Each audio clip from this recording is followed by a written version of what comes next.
बांग्लादेश में जो कुछ भी हुआ है उसको लेकर पड़ोसी देश के नाते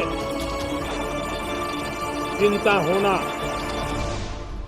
मैं इसको समझ सकता हूं। मैं आशा करता हूं कि वहां पर हालात जल्द ही सामान्य होंगे।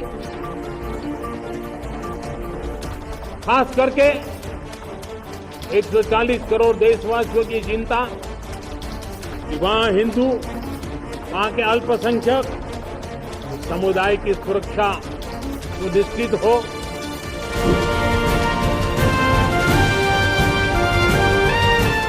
जो कानून धर्म के आधार पर देश को बांटते, जो ऊंच नीच का कारण बन जाते हैं, ऐसे कानूनों को आधुनिक समाज में कोई स्थान नहीं हो सकता। और इसलिए मैं तो कहूंगा, अब समय की मांग है कि देश में एक सेकुलर सिविल कोड हो। हमने कम्युनल सिविल कोड में 75 साल बिताए हैं, अब हमें सेक्युलर सिविल कोड की तरफ जाना होगा और तब जाकर के देश में धर्म के आधार पर जो भेदभाव हो रहे हैं, सामान्य नागरिक को जो दूरी महसूस होती है, उससे हमें मुक्ति मिलेगी। नमस्कार, मैं दानिश अली। मेरे YouTube channel prime big news में आपका बहुत स्वागत है। देश आज 78वां स्वतंत्रता दिवस मना रहा है। इस अवसर पर प्रधानमंत्री नरेंद्र मोदी जी ने देशवासियों को स्वतंत्रता दिवस की शुभकामनाएं दी। उन्होंने लगातार 11वीं बार लाल किले के प्राचीर से ध्वजारोहण किया। वहीं पीएम मोदी सर्जिकल स्ट्राइक, प्राकृतिक आपदा, रिफार्मा और गवर्नेंस मॉडल तक कई विषयों पर बोले। उन्होंने आजादी से पहले जनसंख्या की चर्चा की, आजादी का जिक्र किया। इस दौरान कई बार मेरे परिवारजनों बोला। आइए प्रधानमंत्री के संबोधन की जड़ी बातें जानते हैं। परिवारवाद को लेकर पीएम का हमला। उन्होंने परिवारवाद को लेकर कहा कि इसने देश को जिस तरह से जकड़ रखा है, लोगों का हक छीना है।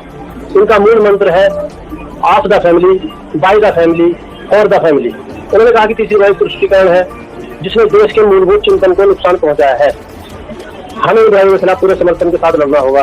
प्राकृतिक आपदा को लेकर यह कहा। पीएम मोदी ने आगे कहा कि प्राकृतिक आपदा के कारण हम सबकी चिंता बढ़ती चली जा रही है। अनेक लोगों ने अपने परिवारजन खोए हैं, संपत्ति खोई है, देश का बहुत नुकसान हुआ है। उन्होंने पीड़ितों के प्रति संवेदना व्यक्त करते हुए कहा कि देश इस संकट की घड़ी में उनके साथ खड़ा है। भारत विकसित भारत का संकल्प। उन्होंने कहा आजादी से पहले सैकड़ों साल की गुलामी का हर कालखंड संघर्ष का रहा। 1857 के स्वतंत्रता संग्राम के पहले भी कई आदिवासी क्षेत्र थे जहां आजादी की जंग लड़ी जाती थी। 40 करोड़ देशवासियों ने वो जज्बा दिखाया, सामर्थ्य दिखाया, एक सपना और एक संकल्प लेकर चलते रहे। भारत की आजादी का हमारी रगों में उन्हीं का खून है। 40 करोड़ लोगों ने गुलामी की जंजीरों को तोड़ दिया था, दुनिया की महासत्ता को उखाड़ फेंका था। पीएम ने कहा कि 40 करोड़ लोग गुलामी की बीड़े को तोड़ सकते हैं, आजादी के सपने को पूरा कर सकते हैं। तो 140 करोड़ मेरे परिवारजन अगर संकल्प लेकर एक दिशा को निर्धारित कर चल पड़ते हैं और चुनौती का सामना करते हैं, तो कितनी भी चुनौती भी क्यों न थी, हम उनको भी पार कर सकते हैं। संसाधनों के लिए जूझने की नौबत हो तो भी हर चुनौती को पार किया जा सकता है। इन टेबल तक पहुंचाना है श्री अन्न। पीएम मोदी ने कहा कि करोड़ों नागरिकों ने अनगिनत सुझाव दिए हैं। हर किसी ने 2047 तक विकसित भारत के लिए सुझाव दिए हैं। किसी ने स्टील कैपिटल, कुछ लोगों ने मैन्युफैक्चरिंग और कुछ लोगों ने हमारी यूनिवर्सिटी ग्लोबल से बने, स्किल युवा विश्व की पहली पसंद बनाना चाहते हैं। तो किसी ने जीवन के क्षेत्र में आत्मनिर्भर बने, ये सुझाव दिए। किसी ने मोटे अनाज को दुनिया की हर डाइनिंग टेबल पर पहुंचाना चाहा। आज सेना करती है सर्जिकल स्ट्राइक। पीएम ने कहा कि जब लाल किले से कहा जाता है कि बिजली समय सीमा में पहुंचाएंगे तो हिंदुस्तान बेफिक्र होकर सो जाता है। जब 2.5 करोड़ घरों में बिजली पहुंच जाती है तो सामान्य मानव का भरोसा बढ़ जाता है। परिवार के अंदर स्वच्छता का वातावरण बन जाए, भारत में आई नई चेतना का प्रतीक है। बांग्लादेश के हालात पर भी मोदी ने चिंता जताई। पीएम ने कहा कि बांग्लादेश में जो कुछ हुआ है, पड़ोसी देश होने के नाते हम हालात को लेकर चिंतित हैं। हम उम्मीद करते हैं कि वहाँ हालात जल्द सामान्य होंगे। 140 करोड़ देशवासियों की चिंता यह है कि वहाँ के हिंदू अल्पसंख्यक समुदाय की सुरक्षा सुनिश्चित हो। भारत हमेशा चाहता है कि हमारे पड़ोसी देश सुख और शांति के मार्ग पर चले। मणिपुर पर क्या बोले पीएम मोदी। प्रधानमंत्री नरेंद्र मोदी ने लाल किले की प्राचीर से अपने संबोधन में मणिपुर हिंसा का जिक्र किया। उन्होंने कहा कि पूर्वोत्तर और मणिपुर के अन्य हिस्सों में हिंसा का दौर चला, कई लोगों को जान गंवानी पड़ी। पीएम ने कहा कि बेटी की इज्जत के साथ खिलवाड़ हुआ, देश मणिपुर के साथ है।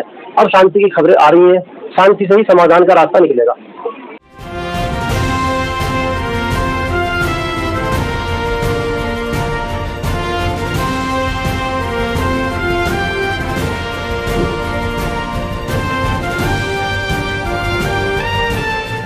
एक समाज के नाते हमें गंभीरता से सोचना होगा कि हमारी माताओं, बहनों, बेटियों के प्रति जो अत्याचार हो रहे हैं, उसके प्रति देश का आक्रोश है, जन सामान्य का आक्रोश है। इस आक्रोश को मैं महसूस कर रहा हूं। इसको देश को, समाज को, हमारी राज्य सरकारों को गंभीरता से लेना होगा। महिलाओं के विरुद्ध अपराधों की जल्द से जल्द जांच हो, राक्षसी कृत्य करने के वालों को जल्द से जल्द कड़ी सजा हो।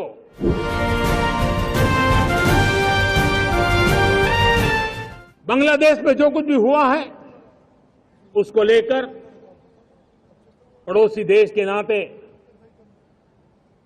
चिंता होना, मैं इसको समझ सकता हूं। मैं आशा करता हूं कि वहां पर हालात जल्द ही सामान्य होंगे। खास करके 140 करोड़ देशवासियों की चिंता कि वहां हिंदू, वहां के अल्पसंख्यक, उस समुदाय की सुरक्षा सुनिश्चित हो।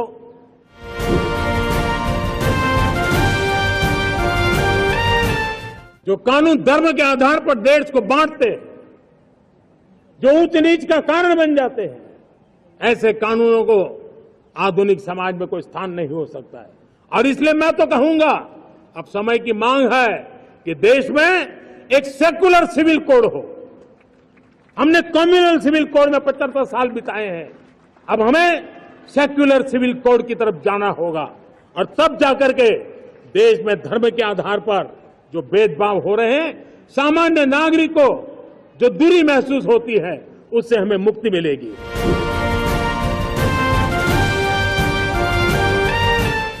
भारत ने G20 को ऑर्गेनाइज किया, हिंदुस्तान के अनेक शहरों में ऑर्गेनाइज किया, 200 से ज्यादा इवेंट किए।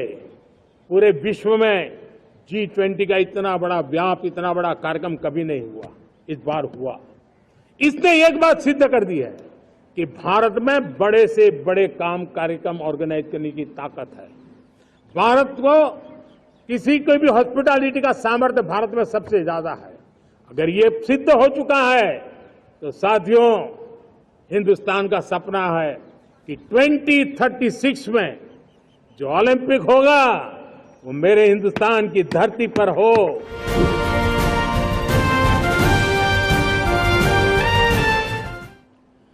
मेरे देश के युवाओं को अब धीरे धीरे चलने का इरादा नहीं है। मेरा देश का नौजवान इंक्रीमेंटल प्रगति में विश्वास नहीं करता। मेरा देश का नौजवान छलांग मारने के मूड में है। वो छलांग मार के नई सिद्धियों को प्राप्त करने के मूड में है। मैं कहना चाहूंगा, भारत के लिए गोल्डन एरा है। वैश्विक परिस्थितियों की तुलना में भी देखें, ये गोल्डन एरा है। ये हमारा स्वर्णिम कालखंड है। मेरे प्यारे देशवासियों, ये अवसर हमें जाने नहीं देना है। ये मौका हमें जाने नहीं देना चाहिए। और इसी मौके को पकड़ करके अपने सपने और संकल्पों को लेकर के चल पड़ेंगे तो हम देश की स्वर्णिम भारत की जो अपेक्षा और हमें विकसित भारत का 2047 का लक्ष्य हम पूरा करके रहेंगे। हम सदियों की बेड़ियों को तोड़ करके निकले हैं। आज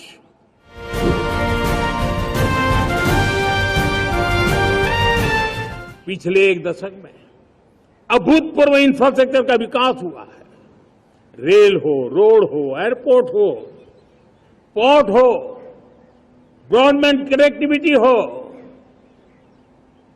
गांव गांव नए स्कूल बनाने की बात हो, जंगलों में स्कूल बनाने की बात हो, दूर सुदूर इलाकों में अस्पताल बनाने की बात हो, आरोग्य मंदिर बनाने की बात हो, मेडिकल कॉलेजों का काम हो, आयुष्मान आरोग्य मंदिरों का निर्माण चलता हो, 60,000 से ज्यादा अमृत सरोवर बने हो, 2 लाख पंचायतों तक ऑप्टिकल फाइबर नेटवर्क पहुंचा हो, नहरों का एक बहुत बड़ा जाल बिछाया जा रहा हो, 4 करोड़ पक्के घर बनना, गरीबों को एक नया आश्रय मिलना, 3 करोड़ नए घर बनाने के संकल्प के साथ आगे बढ़ने की हमारी कोशिश हो।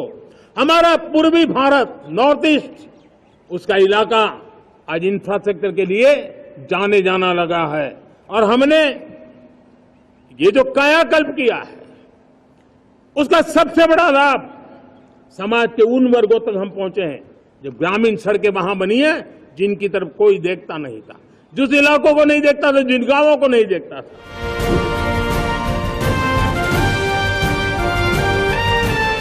ध्यान दें, स्पेस सेक्टर एक फ्यूचर है हमारे साथ जुड़ा हुआ, एक महत्वपूर्ण पहलू है।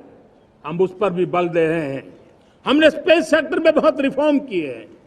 जिन बंधनों में हमने स्पेस सेक्टर को बांध के रखा था, उसे हमने खोल दिया है। आज सैकड़ों स्टार्टअप्स स्पेस के सेक्टर में आ रहे हैं। वाइब्रेंट बनता जाता हमारा स्पेस सेक्टर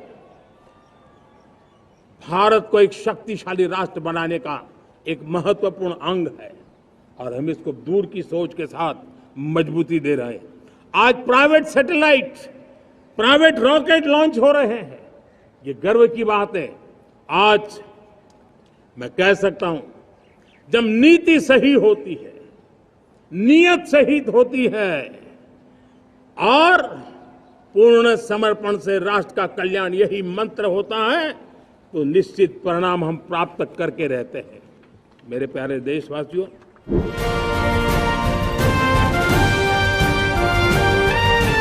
करीब 25,000 युवा हर साल विदेश में मेडिकल एजुकेशन के लिए जाते हैं और ऐसे ऐसे देश में जाना पड़ रहा है। कभी कभी तो मैं सुनता हूं तो हैरान हो जाता हूं। और इसलिए हमने तय किया है कि अगले 5 साल में मेडिकल लाइन में 75,000 नई सीटें बनाई जाएगी। मेरे प्यारे देशवासियों, विकसित भारत 2047 वो स्वस्थ भारत भी होना चाहिए।